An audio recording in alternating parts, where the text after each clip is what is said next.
So those people who come as in subs,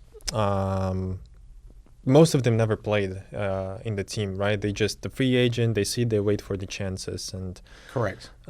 You also mentioned there's a lot of people who travel, right, from Singapore, from Asia. Correct. And maybe for some, I assume those would be the people who have the most difficulties to commute to, all the events, yes. all of the events. So especially if the events 1 month like apart, like do I want to fly 16 hours every month? Probably not. Or should I just stay for the whole NPL season in the US? So how do you kind of acclimate those free agents? Like, do you have any tips for them? Like when they come in, you obviously had some on your team, right? When they come in. Well, funnily enough, what was interesting was we last event in Kansas, we suffered a couple of injuries. And once your lineup is in, you cannot change your lineup. Now, if you have an injury after your lineup is in, you can bring in your substitutes. Well, in this case, for Kansas, we'd already had our substitutes in the lineup. So we were literally a man down. So the league allowed us to find a local player who was there watching, and he literally went to Dick's Sporting Goods to get himself some shoes and some stuff to come and play. Now, he had to go straight in and play in Pod 1. Now, because that's where you have to sub in for exactly that player. You cannot reshuffle your lineup accordingly. So he had to go in and play in Pod 1. Okay, so he didn't have any, if you want to learn how to swim, just jump in the ocean. This is a baptism of fire in the truest sense. Now, what was interesting was, of course, he tried to do one of the combines earlier in the season in Kansas and didn't make it through, but was clearly a very good player, just hadn't made it through. So when he went out, the first set he played, obviously against a very an amazing Coachella Pod 1 pairing, which they are, Cord Robbins and Marcin are amazing. They lost that 11-1. And I was standing there watching the match, and he came over, in the break, and the coaching was already allowed. Sorry? The coaching's already allowed. Yeah, coaching season's allowed. And I basically, gave him the coach and said, right, this is what's going to happen. You've just lost 11-1 and you're very frustrated with how good they are and everything that's going on, and you're feeling the pressure in the goldfish bowl of everybody watching, and you're feeling like you're letting the team down and the match is flying past you, and this is what's happening. I said, now, in about 45 minutes from now, this match will be over. A couple of hours from now, you're going to be sitting on your couch when you get home tonight, and you'll be thinking about all the things you shoulda, coulda, woulda done in playing for the Kansas City Stingers in the NPL, in Pod 1, the perfect thing everybody dreams of doing, and you're going to sit there with nothing but recriminations of all the things you wish you had done.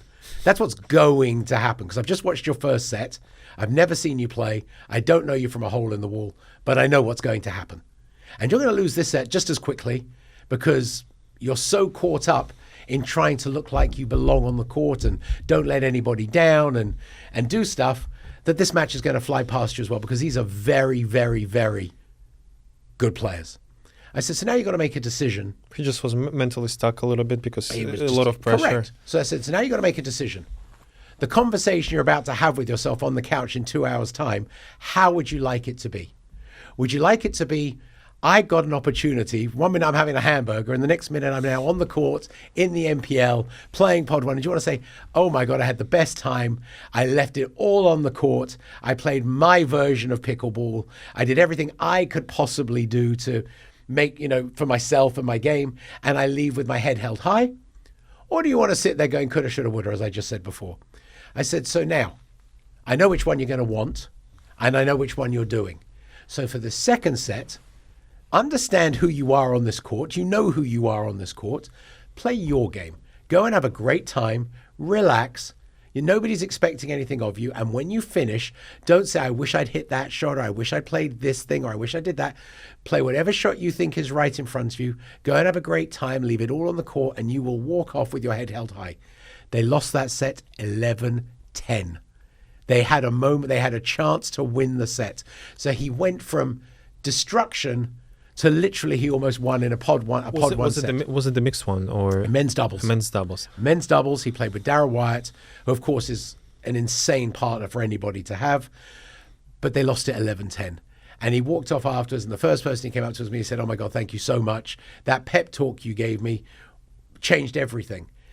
And that sort of sums up, I think, playing in a team environment versus playing for yourself. When you get to play in that team environment, the mental really comes to the forecourt. And again, he was able to really showcase himself so well because he just made a mental adjustment rather than a physical adjustment. What was wrong about his game in the first set? Was it...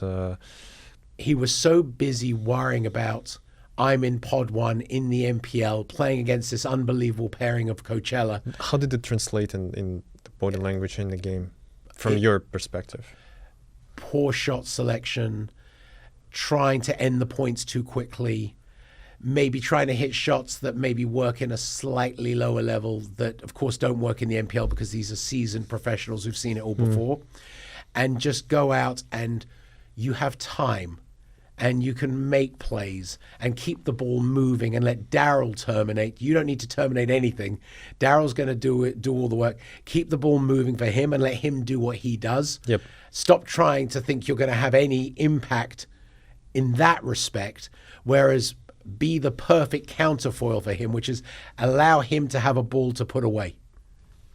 And I think when he realized he didn't have to be the man and he could actually just go out and just be a supporting actor, he was amazing. So he accepted his role. And I think that's all. And by the way, it was sort of like a mixed doubles, isn't it? If you play, when you play, mixed doubles, if you have the right female partner, she understands what her role in the match is. And for a female partner, she's got to have the right male partner to know what his role is. And this was very much like that. He was never going to play better than Daryl Wyatt does. So don't try. How do I spell their Daryl name? Daryl Wyatt, Wyatt. He's also the owner of Kansas City Stingers. Okay. I was just curious to look up this match. You'll see his name's Todd Chappell. Have you ever drafted him again? He can't be drafted now. Have you ever used him as No, it's just a one-time thing. Okay, so he was used only for one weekend? It was used for one match. He was just there in the audience. He wasn't on the team. He was in the audience. They just knew him as a local guy from Kansas. I see. Now, getting back to people are in the pool who will sub for multiple teams during the course of the season. Wow, okay. So right now, for example... Might they sub for multiple tips in the one weekend? Not in the one weekend. Yeah. You can only play for one team in the weekend, but you can play for different teams on different weekends if you're in the sub pool. So, for example, right now, you have Yusuf Bazudi, who's one of the top male pros in the league, in playing pickleball. He didn't put himself in to be drafted for the league, but did allow himself to be in the subs for whatever reason. And this year he played for Seattle in Kansas. And in one of the other weekends, I believe he played, I think it was for Houston, if I'm off the top of my head, it may have been Houston, but he's definitely played for another team earlier in the season. He has a lot of practice. And it happens. Listen, teams want to draft if you're going to bring in a sub, you want to bring in the best possible sub you can. And you can't retain that player. A sub can't be just kept on that team permanently unless you have a player who's permanently injured and is out for the season. Then, of course, you can bring in a permanent sub. So coming to this particular game where, it translated into poor shot selection, if you find yourself in this position, like I think I found myself in that position as well. Sometimes I come to the open play. Even, I'm battling, the mental part in the rec play because I'm coming to the open play and I feel like everybody's better than me and I just don't want to be kicked off. So I'm like, okay, I have to be like, I'm this 5-0 player or whatever. So I think I have the similar struggles, but probably not in the tournament because I play with my usual partners. So we usually play almost like 4-5, sometimes 5-0, but mostly 4-5. Like, what would be your suggestion to do? Like this is, you don't belong, but you want to make sure you do. Like, this is an interesting point. The mental side of any sport is basically at a certain level the entire sport. I mean, I've always believed that sports are 90% mental and 10% ability. At a certain point, whatever you're playing, whatever level you play, everyone plays the same game. So what differentiates you at 3-0 from other 3-0 players won't be your shots, because if your shots are better, you're not 3-0 anymore. It's if you took a whole bunch of 3-0 players, what separates one from another? Mental. Go to the senior pro, the highest level of senior pro. Everybody can do everything on the court. What makes one player better than another? It's mental. You know. Well, I disagree with you on 3-0. I think 3-0 there is a level of consistency that still have. Of course, but consistency, again, all 3-0 players are 3-0 players for a reason. They're consistently inconsistent. So mentally, when all matches are going to come to the same point typically. If you're well ahead, you play freely. If you're well behind, you play tight. Then all matches that are close come to the same point. You get to your 10-9 down and you're serving. You get to 10-9 down and you're receiving. One of these situations is going on. Your body feels very different if you're winning 10-9 than if you're losing 9-10. That's true. Now, your ability doesn't change. What changed? Now, there's a great podcast. It's not, I don't think it's a podcast. It was an interview with Kobe Bryant, who used to say the same thing. You miss a shot. What made you miss the shot was mental. You go away, you come back the next day. The only reason you missed was you put yourself under stress. Your body didn't change. Your ability to make the shot didn't change. Mentally, you changed. And I've always adopted that attitude and everything when I play. And it's, again, your skill set doesn't change because you're down 10-9, you're up 10-9. The stress levels of your body changed. So if you're able to control your stress levels and understand that stress is man-made, you make it yourself. So you will always find what separates number one in the world from number 300 world, whether it's tennis or pickleball. You'll find out who it is. When the game's on the line, it will be mental toughness of why somebody's number one versus their skill set. I mean, I can go back to my tennis days. Growing up, I was very close with Jimmy Connors, and Jimmy played a quarterfinal at Wimbledon one year against Bjorn Borg, and Jimmy was originally up 2-0 and eventually lost that match in 5 sets. And there's a moment, I believe it's in the third set. It might be in the third set, and Borg was down 40-15, second serve at Wimbledon, and Borg serves an ace, and he hits the chalk. And Jimmy goes on to lose that match. And Jimmy locks himself in his hotel room for, I believe the story goes for 2 or 3 days after that, because you're not allowed to hit that serve. It's a second serve ace at Wimbledon, quarterfinal, double break point down. But that was why Borg was number one, and that's why Borg won 5 straight wins, because he had ice in his veins. Why you watch some of these amazing athletes take shots, do things, golfers, tennis players, pickleball, it doesn't matter. The greats go for their shots, and the people that are mentally weaker just want to get the ball in. And therefore, you translate it back now to what we were talking about before. What separates it? It's all the same. It's the man-made stress. There is no such thing as stress. It's mentally. You've created your own stress. So if you're able to push that aside and allow your natural skill of what you have to come out, you will typically prevail. Now, I personally have a similar issue. My issue is that, funnily enough, when I play regular matches, my focus is fine, and my mind can drift a little bit, and I can think I'm going to win this match, and my shot selection becomes poorer, my footwork becomes poorer, my focus becomes poorer. It's not a good thing. But if I play in a match where I get to the stress level of that match, there's nobody who wants the ball more than me. I want the responsibility. Every dream breaker that Kansas City plays, I'm the one that goes in last. I love the responsibility. I want the crowd watching me. I want it to be all on my shoulders to go get it done. And I play better, and I make less mistakes, and I tune in to what I'm doing better. Now, some people go, oh my God, that's an amazing skill to have, that you're able to rise to the occasion. I think it's a mental weakness that I'm not able to do this always. I should be able to do this the whole time. Why should it matter that it gets to that final moment, and that's where I suddenly go, give me the ball? Or I can be down match points and I'll go, okay, you're not gonna get this for free. You're gonna earn this match point. And I revel in the, I'm down a couple of match points. I'm gonna work my way back into this. I'm gonna win this match. I know I've got you before you know you've got you, because I'm gonna make you play. and I know you don't want to play, and I can see you getting tighter, that's when I get better.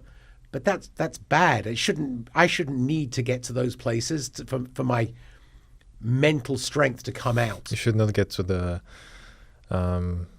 match points to shine. And it's funny, we talk about this on Kansas a lot. They go, we can see now where you thrive, but I should be able to thrive playing in the worst match as well as the best match, and that's right. We come back to talking about mental acuity in sports. It's across every level, in every match, in every place. It's got nothing, and like I said, eventually ability. If all abilities are the same, it's all mental. You mentioned, and I already kind of counter-argumented you a little bit on trio, that they're consistently inconsistent, right? Mm-hmm. But at that point, I think the level was like generally a little bit more skewed. Like you can be better at something, and your opponent can be better at something else. At more professional, higher level pickleball, let's say, everybody can hit a third shot drop. Everybody can dink. Yes. So at the trio, nobody, like there is a chance, somebody can dink. Let's discuss this because the people that are listening to your podcast, are going to be across the spectrum. Yes. Not everyone that's listening. But you understand my point, right? Yes, of course. Yeah. Okay. So, but here's what I'm seeing differently to you. If you're 3-0 and you've got more consistent dinks than, let's say, another 3-0, you're tracking to 3-5, obviously. And of course, the lower level rankings and ratings are far more fluid than they are at the higher levels where they're far more solidified. My point being is, though, the match doesn't change. If you're that much better than me, because you're not really a 3-0, you're tracking to 3-5, you're not sitting there typically at 11, at 9, 10. You're going to beat the other person because you're more consistent. And if you're more consistent, what happens as you become more consistent is the inconsistent player starts to feel the pressure of being inconsistent. Then they start going for shots to try and win quicker because they're inconsistent. And then that unravels for them and they lose the match, and the more consistent 3-0 or 3-5 player progresses. So again, mental, not physical, because again, if we stand on a court and ask 2 3-0s who have different aspects of their game to just play, they get the ball over, they don't get the ball over, they hit winners, they hit losers, it's all going back and forth, stuff's going on. Now it starts to matter. Every point matters.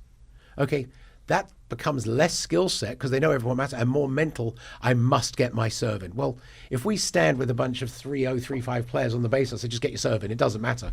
They're all going to get a serve in. Get your serve in when it's 9-10. What changed? Only the situation you're surrounded yourself with. Now, I mean, imagine if I miss my serve, I've lost. If I don't get a good serve in, he does. They're thinking about all these different things that can happen. They haven't even hit the ball yet. Then you start talking about shot selection, even at the lowest possible level. That's still mental. How many times do you hear lower level players come off the court and say, if only I'd done that? Well, why didn't you? Poor shot selection comes down to, at that moment in time, what did my brain tell me to do? I went for something I shouldn't have. Wherein in actuality, if the only thing they'd done was put the ball in play, how many times would they have won that point rather than I tried to drop, I tried to drive, I tried to hit, I went for too much. You'll watch lower people lose matches from giving the point away rather than earning the point. In lower level, yes. And then you move to the highest level at senior pro. The difference from a senior pro to a second-tier senior pro or a third-tier senior pro or other people, it comes down to consistency. The game never changes. What makes an amazing senior pro is their mental ability to choose good decisions again and again and adjust to it and again. They don't lose. You have to beat them. And there is a difference between losing and being beaten. When you mentioned that, well, in that case, we can just translate that every single game is 90% mental and 10% always physical. But even on the lower level, okay, I agree. If you're thinking consistently, you're probably not 3-0. But still, maybe there is a low-level physical ability player who like doesn't know how to think, but on the tournament he shines. He's like, in the high pressure moment, I'm playing my best game. Okay. And sometimes people say, oh, he's sandbagging. He's not 3.5, or he's not 3-0, but he's just under pressure plays really well. in the lower level, it's easier to find physical vulnerability in your opponent, like weak backhanding. Okay. So maybe I'm wrong, because I'm a little bit higher level. So for me, when I'm watching those games, I can say, okay, it's easy win. You just dink to his backhand, and he's gonna hit every single dink in the net. Right. But it's not mental; it's just physical. He just doesn't have his shot in hang on. his. This is again where I have to disagree with you. Yes, watching the game, everyone watches pickleball and says we can do all these things. I mean, I have people watch us at senior pro level watchers and go, I can come and play with you. And they can't. And then they come on the court and they go, I can't believe how good you are. It doesn't translate to the sidelines for some unbeknown reason. But putting that aside for a minute, it's very easy to sit and watch a pickleball, a 3-0 or a 3-5 game and say, okay, he's got a weak backhand dink. Keep giving him weak backhand dinks and you're going to win the game. But if you could consistently play to that person's weak backhand dink, guess what?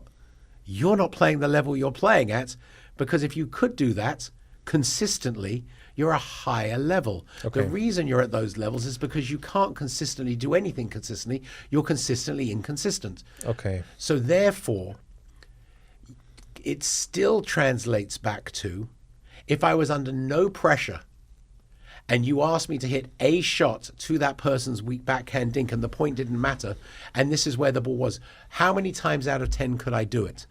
And in a rec game, when it doesn't matter, versus a high pressure tournament situation where it matters more, where does it start to break down? What you will see is people start to worry about how high did I dink into the net, how deep did I hit it? There's a million things that go through people's heads, which again comes back to being mental.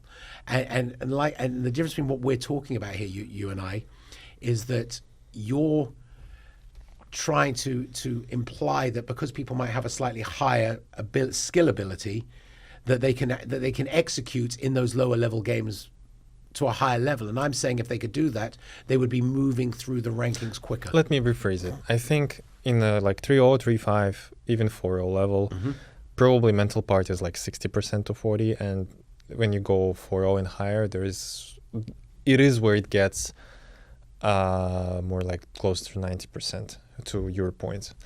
Because I think there is more stuff you can do on the lower level that you, how to say, there's more, you're closer to each other in terms of the skills when you're higher level than you are. And so again, the caveat to what I'm saying is, again, in any tournament at a lower level, there's going to be an imbalance. Because, for example, take myself. The reason my duper's where it is because I took the... You can play 4-5. I can play 4-5, but I took the track that I wasn't going to turn around and say, oh, I'm a 5-0 player when I'd never won a 3-0 tournament. So I played at 3-0 and 3-5 and 4-0 and 4. I played every level because my ethos to this is you are only legitimately the level you say you are. If you've won consistently at a lower level, you're entitled to move up. But if you haven't won consistently, not won tournaments consistently at the level that you think you're better than, you're not better than that level, in my opinion. That doesn't make me right, it's just my opinion. So I played 3-0. And I've played 3-5 and I've played 4-0. Now, here's the thing. If I played in a 3-0 tournament, it was clear I'm not going to play my next event at 3-0. However, that's an imbalance, obviously. But if you take everybody that legitimately plays regularly at 3-0, not someone who's moving to 3-5, 4-0, they're all much of a muchness. They're all going to have the same flaws in their game and plus in their game. So it does become mental.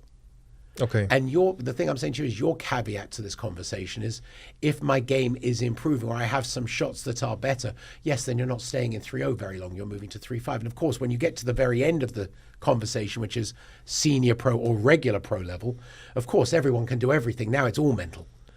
You're saying it's slightly less because you haven't got the necessary range of shots that dilutes the mental part of it because your range of shots is diluted as well. I was struggling mentally, I think, more in the lower level tournaments, actually. I agree with that. Especially okay, so my story.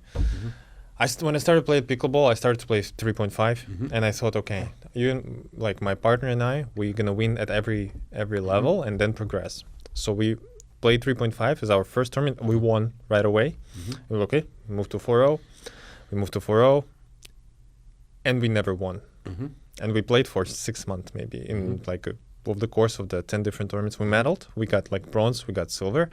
And sometimes we didn't get to the medals, but we were stuck. and we decided to move on to 4-5 just because we can't, like, we're not improving, and maybe we just need to play with the higher level players. And our level on Duper was like 4.1, 4.2, Right. a little bit higher than 4.0 because you're consistently playing. Yeah. But there was a few tournaments where we played 4.0. It was insanely deep bracket. Like, we probably won like 5-6 games and we lost 2 games, but we still didn't get any close to the podium. So it was a very, very deep bracket. I'm not saying it means that I deserve to move on. I'm just saying that some of the tournaments might be different from another, and you just might be playing more games than in another tournament will be enough to get a medal. But I moved to 4-5, and I've been playing 4-5 for around a year now. I got 4 silver medals in a row. I still haven't won. I played a couple 5-0 brackets, but I would say we consistently getting to the podiums in 4-5, and we are probably getting around 2-2 or like 3-2 in 5-0. So we're not getting to the podiums, but we can survive in the early stages of the bracket. So what my level would be?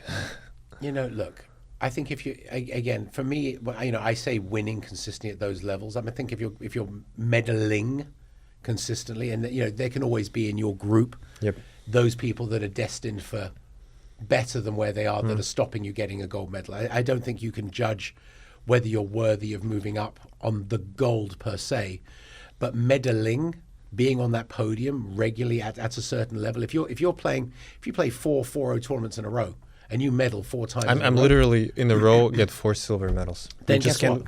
Then you're better. Then get that level actually isn't challenging you, because you're the best in that. You're ready to move up. But if you're playing 4-0 consistently, or 4-5 consistently, or 5-0 consistently, and you know, I see people all the time that now say, I want to go play senior pro. And I'll ask them how many 4-5 tournaments they've ever won. Not 5-0. I will tell you, no, I haven't won And any. they've won none. Or then they go, okay, how many 5-0 tournaments have you won? They go, none. How many 5-0 tournaments have you medaled in? And it might be the odd one. The only difference that separates the best of the best from all that is just consistency. These, you know, the players just miss less. They make better choices. You know, you can step up and call yourself anything you want, but at a certain point in time, your record is going to speak for itself. Your ability to hang is going to speak for itself. You know, it's very unforgiving the higher you go. You know, That's true. That's true, and it's. And by the way, even the best players in the MPL, you see how many matches. We had a match recently, which was crazy, against some of I think it was 4 of the top women in the world. First set, one of them won 11-0. I mean, it's a pickle. At senior pro highest level, that's not easy. And then the team that pickled the team got pickled the next set by the other team. They won 11-0, then lost 11-0, and then the final set, if I'm not mistaken, was something like 11-10. I thought that's a skill difference. That might be the mental party to you was mentioning. But sometimes people come out and they're just too good. Anyway, the point I'm saying is, you know, at these mental things, a team could collapse having lost a set 11-0. It happens. But they came back mentally strong the next set. And you know, and it's like anything. You can call yourself anything you want. Eventually, you've got to go and perform at that level. So when you say, where am I? If you've consistently medaled at 4-5, you're playing 5-0 tournaments. But if you're not consistently medaling at 5-0, that's where you are. You're not ready to say, I want to go play pro events. You can enter anything you want. To kind of summarize this part of our discussion, would you agree with me, like with those points that I mentioned, that the lower level, there's a little bit more of a disbalance between mental part and physical part, such as like 60 or 70% allocated to mental part, and the higher you go, the more mental parts comes into the play, or not? But it matters obviously in any level. Because here's the thing. If you put like with like on a court, 2 true 3-0s on a court, it's still 90% mental, 10% ability. Their 10% ability is just a lower ability. But you don't have that in 3-0 because, as we've discussed, you have 3-0 players who are really 3-5s in a tournament, and you have 3-0 players who might be 3-7-5 playing 3-0 and sandbagging. So where you say, hang on, there's a bigger disparity and mental comes into it less, of course it does, because unfortunately at those levels you have people of varying different degrees of true. Look, I can legitimately enter a 4-5 or a 5-0 tournament, and I can legitimately say no one can come and complain about it. Yep. But there's not a 4-5 tournament in the world I should be allowed to go play in, but I can. So would I be a sandbagger? Now, there are people that are 375 and 385 who would turn up and play a 3-5 tournament or even a 3-0 tournament. They want the gold medal. They want the Instagram photo. They want the accolade. They want to tell people. It's part of life. I mean, this year at the APP event in Fort Lauderdale, I know, for example, in the 5-0 event, I had some friends who play 4-0 to 4-5 who entered the 5-0 event, and they ended up playing a pair of which one of the guys plays in the NPL. And he subbed in. It was a friend of his playing, and he asked me if he'd play because his partner pulled out, and he was there, and he said, I'll sub in and play. Now, he could legitimately play because, like me, his duper allowed him to legitimately enter a 5-0 event. Now, of course, he steamrolled them. They have a meltdown that he shouldn't be in the tournament. He shouldn't be in that level. They didn't pay to play in the level. But they're not really 5-0, and he's not really 5-0. So again, how do you there's always going to be this disparity when you're trying to discuss, or the only place where the disparity really ends, and it really just becomes a pure sort of mental conversation, is when you get to the end, the senior pro level, because everyone can do everything. You're always going to have this disparity. So my conversation to you is, Ivan, we're talking about the mental part of it. It only comes into play truly if it's a truly honest matchup between a true 3-0-ish player and a 3 or a 3-5-ish 3-0 or 4. As long as you have people that are allowed to play in events, because our rating system isn't perfect, it's perfectly imperfect, you will always have these things where the mental doesn't matter anymore because the skill set will triumph. That's why I gave you an example of like a very, very high level. Like even in tennis, let's say top 20, all of them probably have a good forehand, good backhand, good serve, right? The reason the main thing that differentiates them, the top 5 or top 20, is the ability to, close it on the even top 20 is too good, right? Top 100. If you didn't know, I'll tell you now, if you knew nothing about tennis, nothing, didn't know who anybody was, you're a total layman, and you go to a practice court anywhere in the world, you will see the number 1 player in the world playing with the number 300 player in the world, and they'll be practicing. Yeah, they do. That's typically what it is. The top players don't necessarily practice together. Djokovic do it very often with. It's a hitting partner. The hitting partner is typically ranked in the hundreds. Yeah. Okay, you watch them play sets. They will win those sets 7-6, 7-5, 6-4. They might even lose a set. Yeah. Because when nothing matters, these guys are all as good as each other. But like I said to you when we talked about Borg and Connors before, you go and put yourself on centre court at Wimbledon, on national television, down a break, second serve, you'll know who number 1 in the world is every day of the week, and you'll know who number 300 is. And that's got nothing to do with skill set. And it's the same thing in every layer of every sport. You will always find out who holds their nerve and who buckles. And you come back to when we talk about soccer, or football, because I can't bear to call it soccer, and you go down to a penalty shootout. Yeah. No professional football player should ever miss a penalty. There was just a penalty shootout between England and Spain. A couple of them. And they had one in the semi-finals against Sweden. Yep. The Sweden penalty shootout in the women's final was not who wanted to win the penalty shootout. It was who wanted to lose it less. You can't miss as many penalties as these ladies did. Now, these are professional, top-of-their-game women players who all day long in practice will score penalties. They couldn't buy a penalty. And you go into the final and you can't buy a penalty. And by the way, go to men's World Cup finals and watch famous players miss famous penalties. I think it was Roberto Baggio who missed a penalty in the World Cup against Brazil back in, maybe it was 2002 or 2006, and he blazed it over the bar. These are guys who will never miss in practice, but the stage, the experience, the moment, and it was not his skill set, it's mental, and you can see this anywhere. It will always be the same. It's like, and go back to tennis, go back to pickleball. Should you ever miss a double fault in tennis? You should never double fault. You do it for a living. You can serve all day long. People double fault all the time. Why? Because getting the ball in is not enough. I have to get the ball in and do more with it. And then where am I in the match and what's going on in the match and and then you go to pickleball. And I'll say to people in a pickleball match, there's times to go for your serve, there's times to get in, there's times to go for a shot, there's times to get it in. You've got to know where you are. And then when you miss, did you miss because of the shot selection or did you miss because of the occasion? And was it the right thing to do at that time? And here's the thing. If you're up in a match and you're playing a tight match and you find your way to the front and you're playing against a team that's behind, you have to recognize that the person you're playing against is under pressure. You've got to think how they're feeling. And then you've got to recognize in pickleball particularly, which player does not want the ball. And therefore that player has to beat you. That's true. Yeah, sometimes even I don't want the ball when I have a pressure moment. Like I feel uncomfortable. And you see it all the time. Now you'll then watch a pairing and I'll say to them, go to so-and-so. They do not want the ball. You've literally won this match as long as you make them play. Then the point plays out and the other person won the point for that team. And they'll come and go, what did you just do? Well, the shot was right for me to hit it to the other. I go, no. You had to, I don't care what shot you had to play. You had to, it doesn't matter if it's a volley or a drop or a drop. The other person doesn't want any part of this point. Let them hit the winner. If they do great, say, well done. Sometimes you just got to say well done to people. Otherwise, play the person who doesn't want to, because it's mental. It's all mental. I can disagree with you.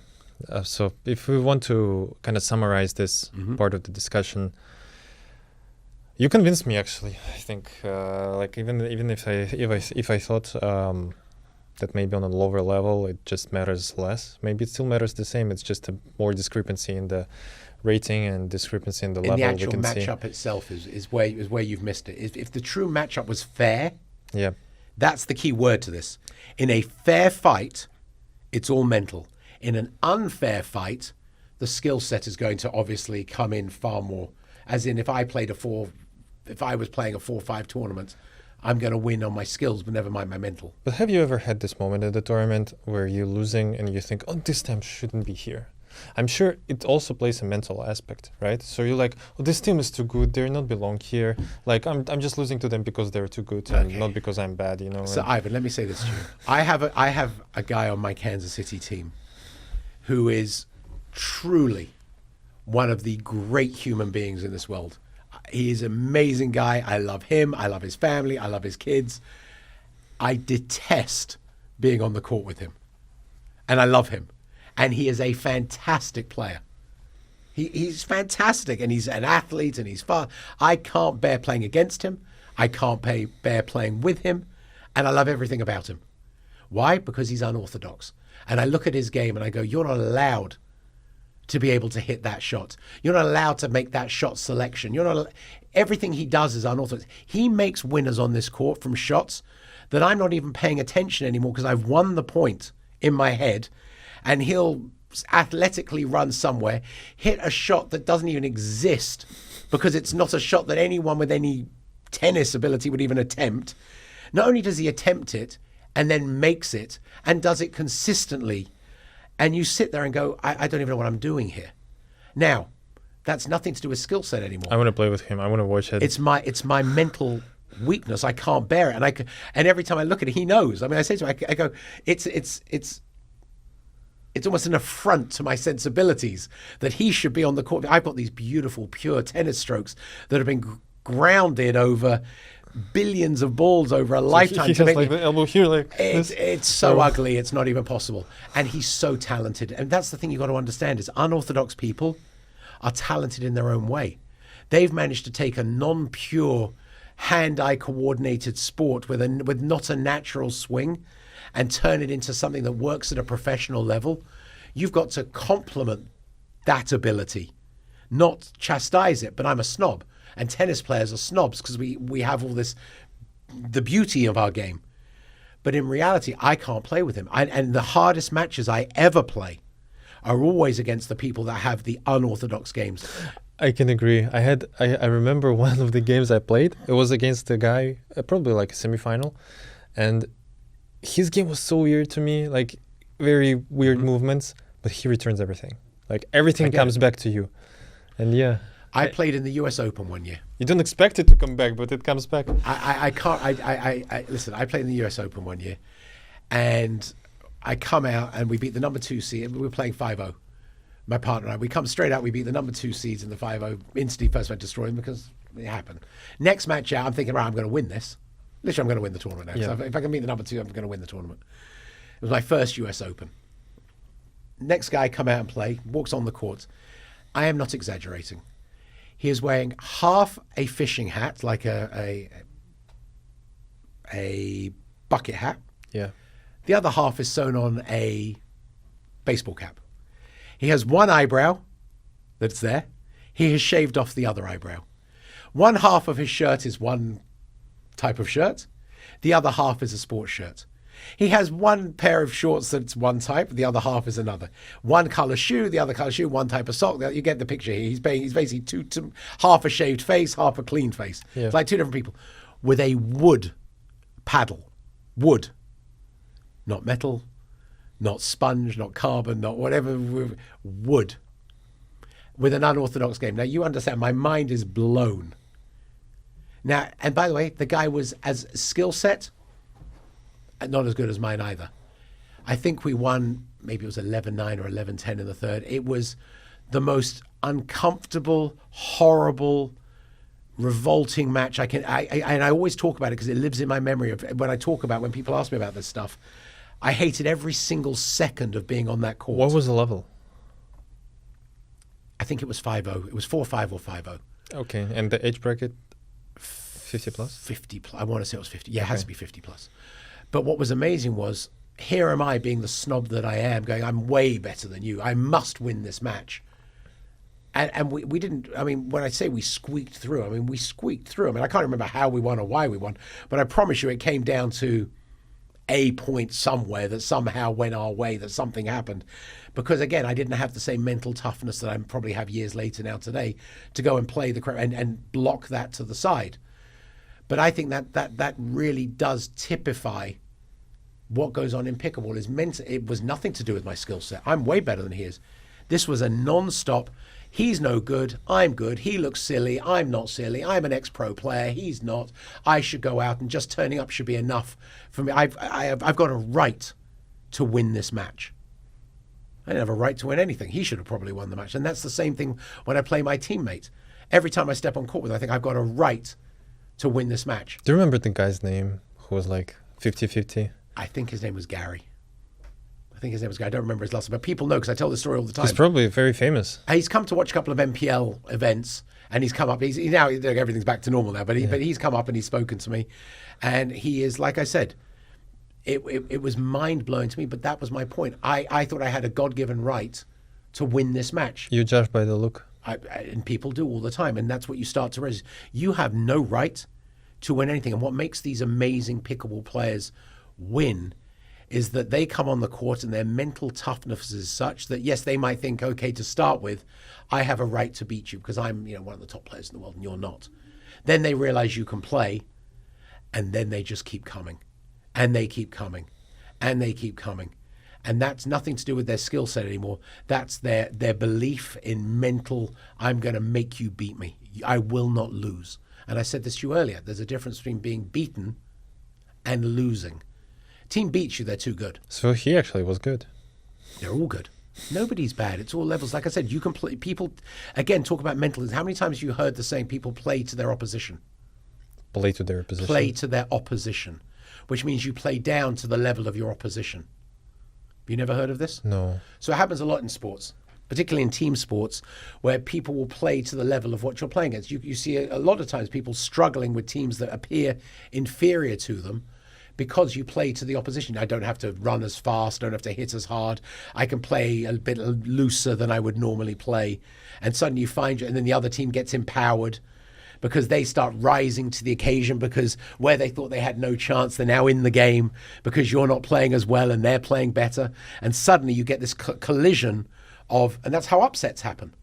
Upsets happen for that exact reason. The good person thought they didn't have to do anything, and the weaker person suddenly feels empowered that they're not getting crushed. Then they get lucky. Then they carry through. Then the good player suddenly has to turn on. Now, in top-level sports, you can't turn it on and off like a tap.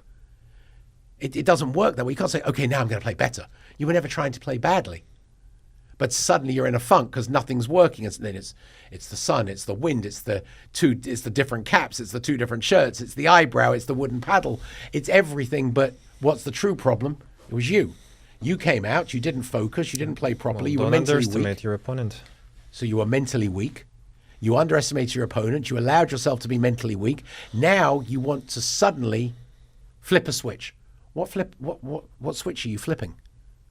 So that's where the mental toughness comes out. And that's why the top players are the top players. Well, you're kind of allowing yourself to do that. You're saying, okay, I didn't lose this first game because I was worse. I just didn't take it seriously. Now I'm gonna take it seriously, and you lose the second game because you can't turn it on and off like a tap. Because mentally, there's a lot that comes into players being that good. You do have to have the skill set to be that good to start with. Then you have to have the mental calmness to execute on the skill set that you've worked hard to have. But if you're mentally weak, suddenly everything breaks down. I mean, I watch people, come and serve when they're under pressure.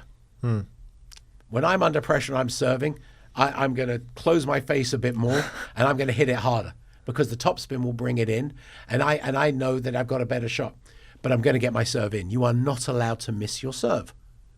I see people then go along and they put in a very weak serve and they lose the point. And I go, you asked for it to happen. You didn't go for your shot. You took 50% off the shot you were hitting. Why? Well, I didn't want to miss. So in not wanting to miss, you empowered your opponent to win the point. We usually do with my partner, like I can take a risk a little bit. Like the first server can take a little bit more risk. Right. And it's okay if you miss it. Like if you hit it in the net, it's okay. Like don't lose the serve because you try to play too safe, right? Okay. It's okay if you take excessive risk and you missed it. Okay. So does it think make about sense? what you just said though. I almost can agree with you. Almost. And let me tell you where there's only one piece I disagree. Okay. You said it's okay if you hit it in the net, so take a bit more risk. Yeah. Sorry. Miss long, you can't miss in the net. If you miss long, you got a chance of it going in. You miss in the net, nothing's happening. So again, it's the quality. Okay, of miss long as well. Net is always the first. But here comes down to mental. How are you understanding where you are in the match? How are you understanding what's going on around you? The conditions, the sun, the air, the wind, the score in NPL, the team battle. What risk are you taking? And here's the thing: if you miss, if you're dinking, miss high. You have to miss high. Let your opponent put it away. Yep. Give them another shot. Give more if you're going to margin. miss your serve, miss long, at least you gave yourself a chance for it to go in. What you can't do is miss in the net. It is sacrilegious in any time. And then I'll give you the final thing here, which, I once won a match handily. I think it was 15-1 or 15-2 in a set to 15, obviously. And I was very lucky. I had a very, very seasoned pickleball pro watching me. And when I came off afterwards, congratulations, well done, pat on the back, okay. And then he said, right, I'm telling you now, you missed your return long and they won a point. So the only advice I'm giving you now is you must never miss your return. So you can miss a serve, nothing happens, as you just pointed out. But when you miss a return long, what happens? They immediately win a point. Miss a return in the net, they win a point. So you have to start to understand, what am I going for? What's the risk reward? Where am I in the set? When I make these errors, what is the downside risk to my errors? Which of course then comes back to it's all mental. Now in this particular case, I won the match, but he was pointing out to me, it doesn't matter in that match, it didn't hurt you. But had it been 13-13 in a set to 15 and you missed long, your opponent's now got match point.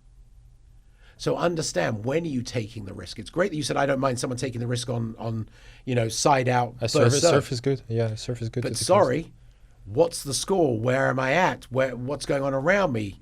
Then you can start working that out. So again, it comes back to, understanding your game. Mental.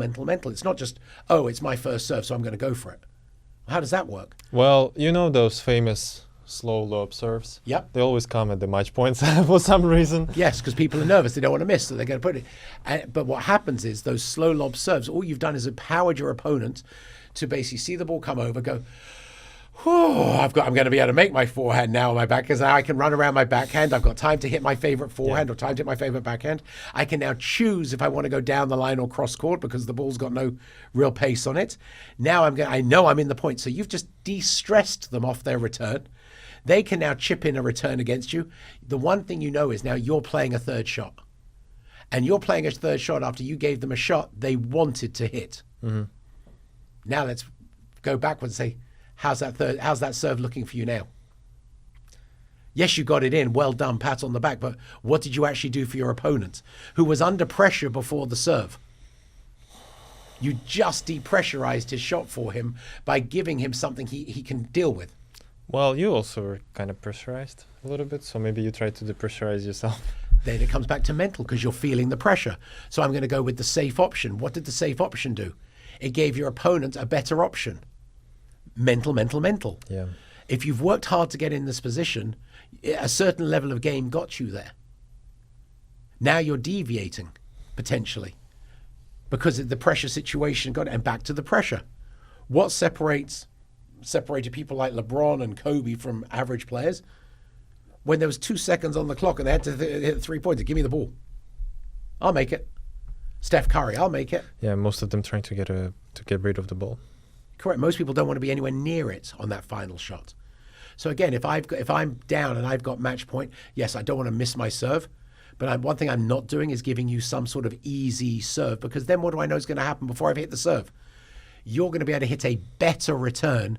So yes, I've deflected the pressure on my serve from myself. All I've done is move it to my third shot.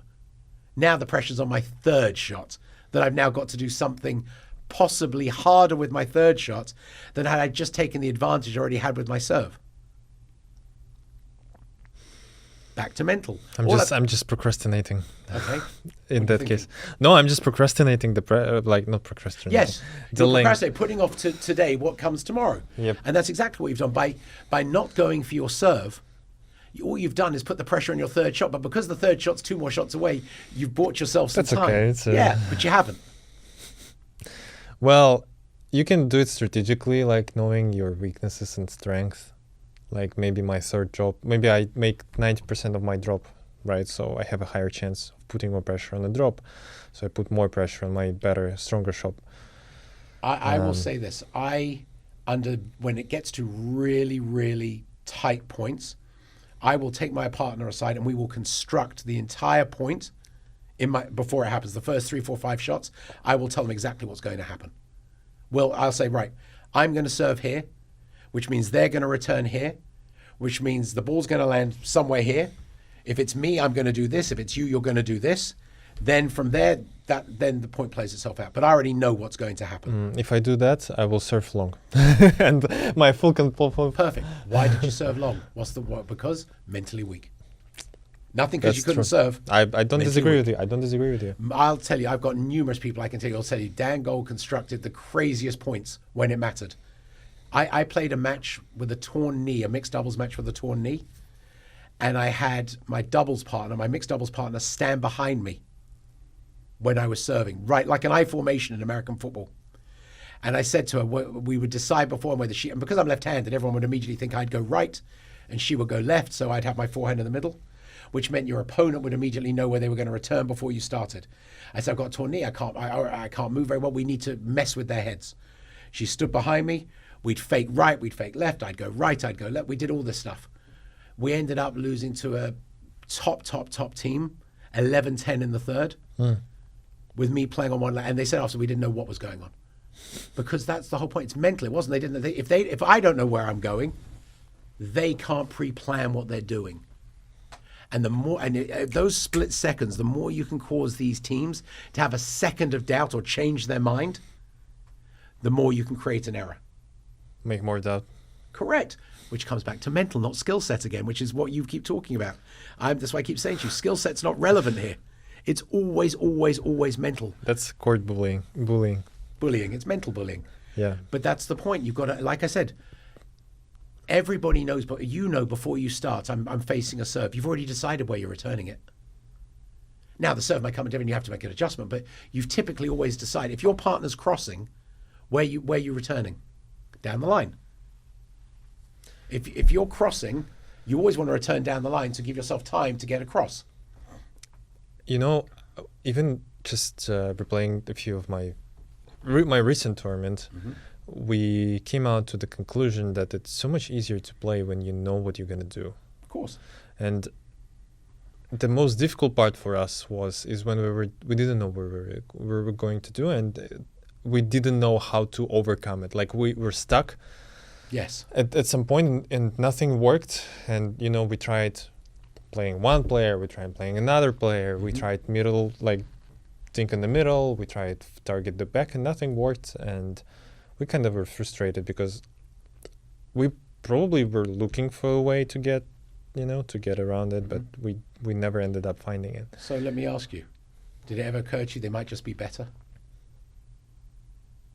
If everything you tried didn't work, perhaps the team you played were better. Now, if you said, but Dan, they weren't better, then I would challenge you to go back and look at that match and see where the errors happened. Did that team hit 22 winners to beat you, in which case they were better? Or how many errors did you make saying, I'm trying to figure this out, but did you give them enough errors that allowed them to beat you? And you really lost? No, I was pretty happy about my game. Then guess what? Sometimes people are too good. And sometimes you've got to say, well done. Yeah, okay. I mean, I don't think we lost because we were making mistakes or something. We just, they were better. But that's what people don't want to acknowledge. The amount of time, I've played many matches in the MPL. It's incredible in the MPL how many matches go to 11-10 in the third.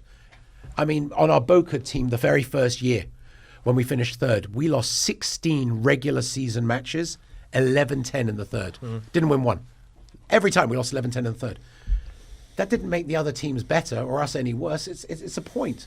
Sometimes things just happen, and then there's other times you go out.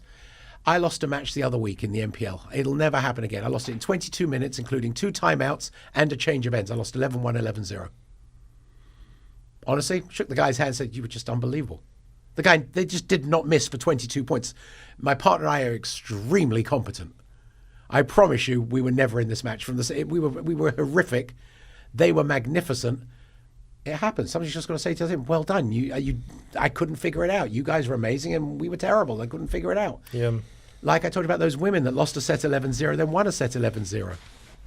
Sometimes teams are too good and you just got to say, well done. You can't sit there and say, but the fact that you tried to adapt and you tried to make changes, that's the mental strength. I think we were aware. Like we were self-aware and we're okay, like this doesn't work, let's change it out. But that's your mental strength. We were stacking and then we tried opposite stacking and like just didn't work. So sometimes, like I said, it's when you don't do that stuff. The definition of insanity, do the same things over and over again, expect a different result. Yeah. That's mental weakness.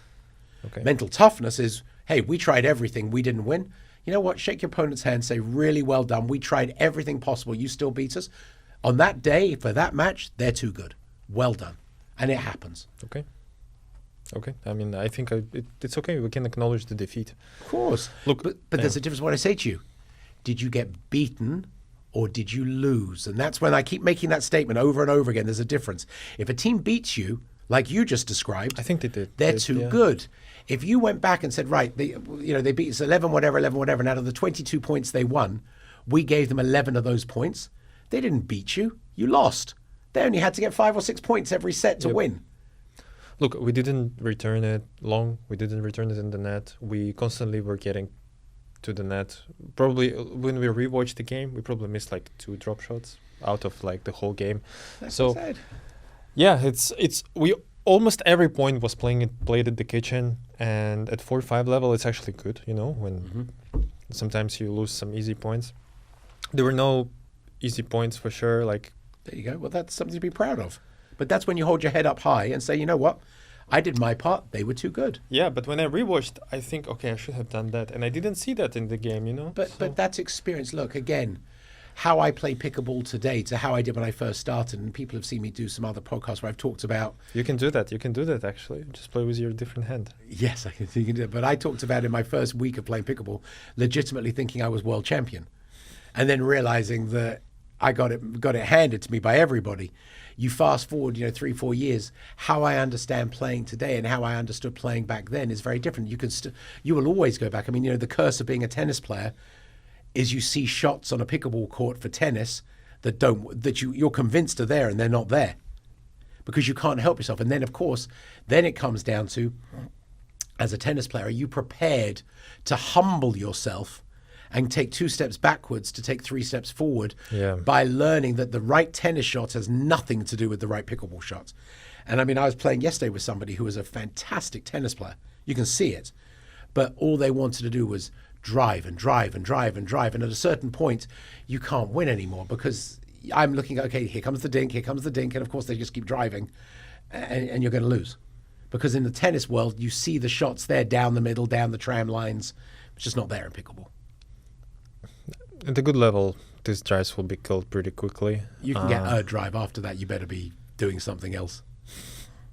I mean, probably at your level, even maybe at my level, those drives can be kind of... Look, I'll tell you another story. In my first year in the MPL, I went to dinner with 2 incredible senior pros, Paul Olin and Stefan Ondren, who were both ranked top 5 in the world at the time. And we're sitting at dinner, and I'm new, and I'm just trying to learn. And I'm prepared to learn. And they go, listen, you've got arguably one of the best forehands in the world. Well done, pat on the back, we don't care. That's what they said to me, we don't care. Go, okay, you can hit it hard, we can volley it harder. Go away, hit 50,000 top spin drops into our feet, into the kitchen, then come back and talk to us. But if all you want to do is drive the ball, what do you think? I think you mentioned that, right, on another part? I talk about it because it was an amazing piece of advice they gave me, because here's the thing. I don't care how hard someone hits the ball. I mean, I'm going to block my volley back harder than you hit the ball back to me. And then eventually I'm going to stand out the way and you're going to hit your drive long, because most drives go long. But if you can hit a top spin, pace ball from the baseline into your feet, that's different. And that was what they said to me. And that's, again, what you learn with pickleball as the years go. You can't fast forward experience. You wish you could. So you can have every shot in the world. It's like you said, I went back and looked at my match again and I saw I should have. Okay, guess what? You didn't try not to. You just didn't have the experience yet to recognize shot selection. And as each year goes by, I promise you, your game of seeing that scenario again and again and again, your shot selection will change. So now I don't try and drive everything. My shot selection's changed. My level has changed. I've got better. I'm calmer. I'm more experienced. But then you watch those senior pros, their shot selections, and you go, and it comes down to one shot selection in a match. Why? It can come down to a point. And that's where people, like these top pros that you see, why they win 11-9 instead of losing 11-9 is when that 1 point came about, they played one more shot. There's very interesting and insightful discussion we have. We just need to be a little bit more time mindful. I absolutely enjoy this discussion. But at the same time, what would be, let's say, top 3 takeaways from our right now conversation that you might advise to the people watching us right here? Okay. Right here. And what would be your 3 advices based on those discussions that we had? And we can continue our discussion after. Okay. I think it's, firstly, you've got to be realistic about where you are and what game you've got. You can't fast forward experience, which people try and do all the time, and just expect it to just happen. Lose it and accept it and learn from it. And then, like I said, the number one thing that I've learned in pickleball is you have to make people play. Your errors are what causes you to lose at the lower levels, and get really good about keeping the ball moving and getting the ball in play. And if the other person's good enough to put the ball away, just accept right now they're better than you and keep working on your consistency. Because the only difference between 3-0 and senior pro ultimately ends up being consistency. Can I rephrase a little bit? And sure. Correct me if I'm wrong. Mm-hmm. Net is your number 1 enemy. And yes. Even if you're at a lower level and you have a little bit of a, let's say, lower consistency, it's okay to hit it higher. It's okay to not hit a perfect drop. It's okay to hit it, 3 inches, not 3 inches, 3 feet above the net. As long as you're getting your opponent a chance to miss it, it's fine. Give them another ball. If again, it took me a long time watching a lot of professional players play, but when they're at the baseline and they're being attacked from people at the net, watch how much height they give until they get the perfect drop to come in with. They'll just keep giving you balls 2-3 feet over the net and say, right, the court's small.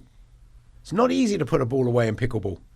So you watch these people defend from the baseline. It's, I'm going to height, and eventually you get the right one and you creep in and you creep in. You do not have to get in on the very first drop. That's perfect.